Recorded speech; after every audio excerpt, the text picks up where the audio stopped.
game, make a game, what's a game, what's a game? I'm a Kamen Rider. What's up, everybody? It's the Quarter Guy, still trying to practice proper social distancing and stay safe from the virus.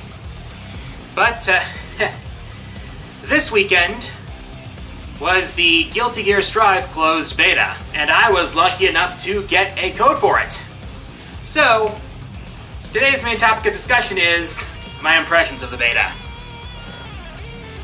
In short, I really enjoyed what I played of it, but there are some things that need to be worked on. First, the positive. The game runs really smoothly.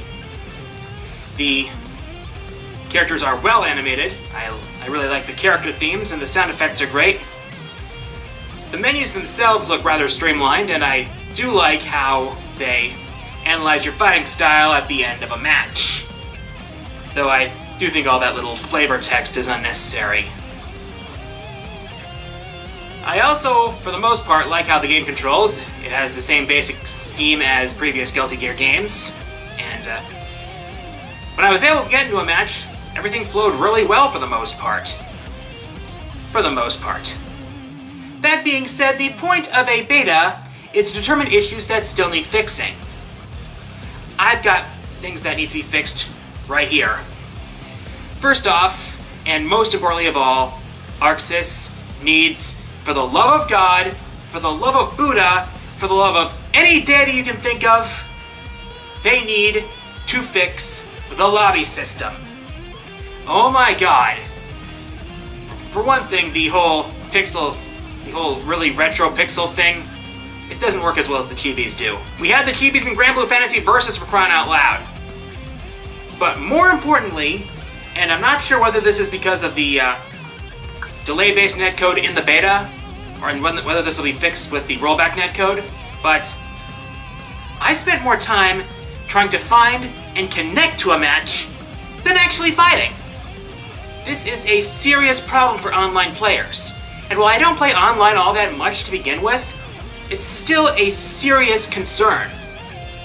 A lot of the time I tried to connect to another player only to find failed to connect to other player. But ugh, that needs to be fixed. And I mean, that's gotta be one of their priorities for seeing stuff that needs to be fixed. Other more minor issues include the way the camera shifts after a hard counter. It remains that way through the rest of the combo until, you know, the combo drops. But it could mess some players up for their positioning. Also, the UI for battles, while better than the UI we had earlier on in the development, still needs some serious work. I think part of it is the fact that part of the problem is that the maybe not serious work. It does need a bit of work though. I think the portraits moving with the health might be a bit distracting. Also, with the colors of the health bars changing, I don't understand how that really works. Whether it's someone who's in the lead or whether it's someone who's getting hit actively, or I don't know. It just needs a bit more polish. Also, one more thing. Where were the instant kills? Were they not implemented yet? The instant kill moves are a big part of Guilty Gear. They've been in there in the main series games since day one. Back on the PlayStation 1. Granted, the system for instant kills was a little bit weirder back then than it is today, but hopefully they get those instant kills in before the final game launches, because I want to see how those new how those instant kill moves look in the new graphics engine. That's something I would really like to see. Also, considering that this was a beta, there were only 7 playable characters, those being Sol and Kai, who are the only 2 I played as, Chip, May, Potemkin, and let's see, Chip, May, Potemkin, Axel Low, and wait, who was the last one? Wait.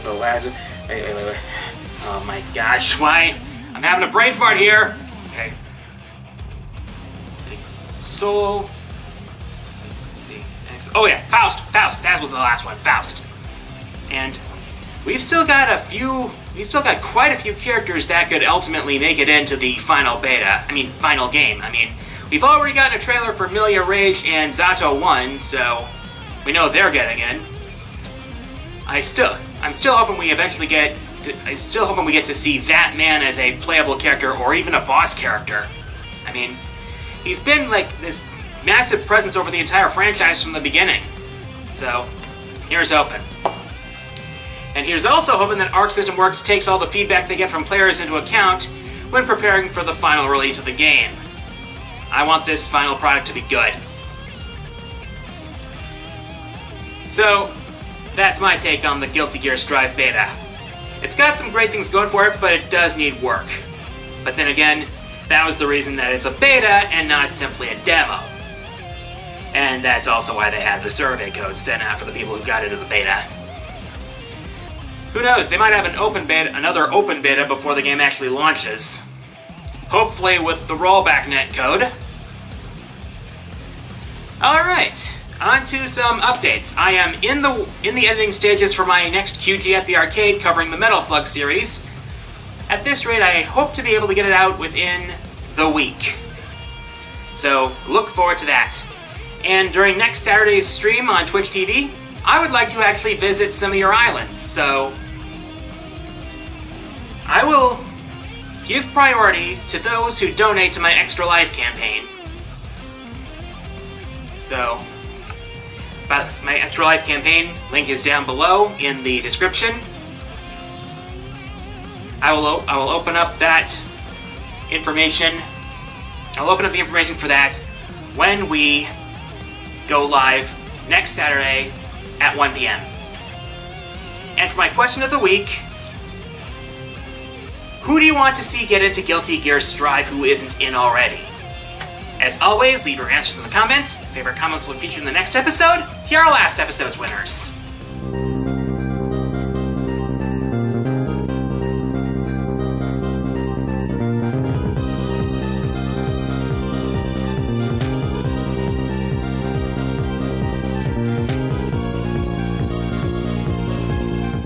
And with that, it's time for the fourth wall mailbag.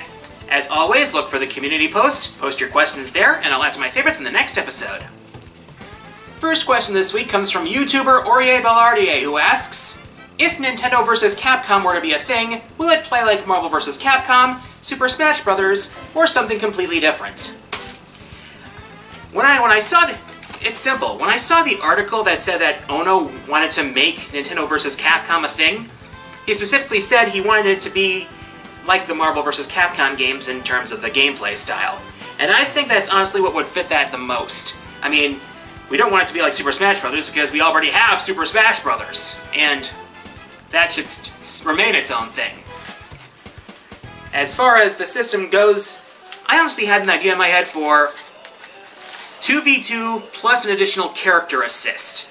That could be from any of the playable characters, or from a pool of characters who are exclusively assist characters. I have some ideas for possible... Oh, sorry about that.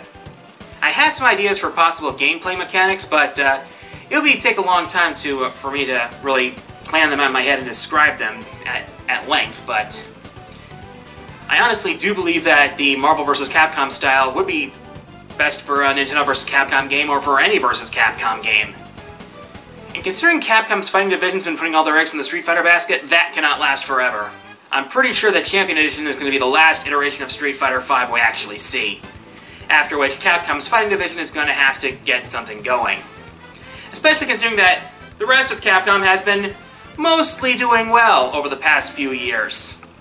I say mostly because of the feedback Resident Evil 3 remake has gotten, not to mention the rumors of a Resident Evil 4 remake in the works, the game that needs it the absolute least in the franchise, mind you.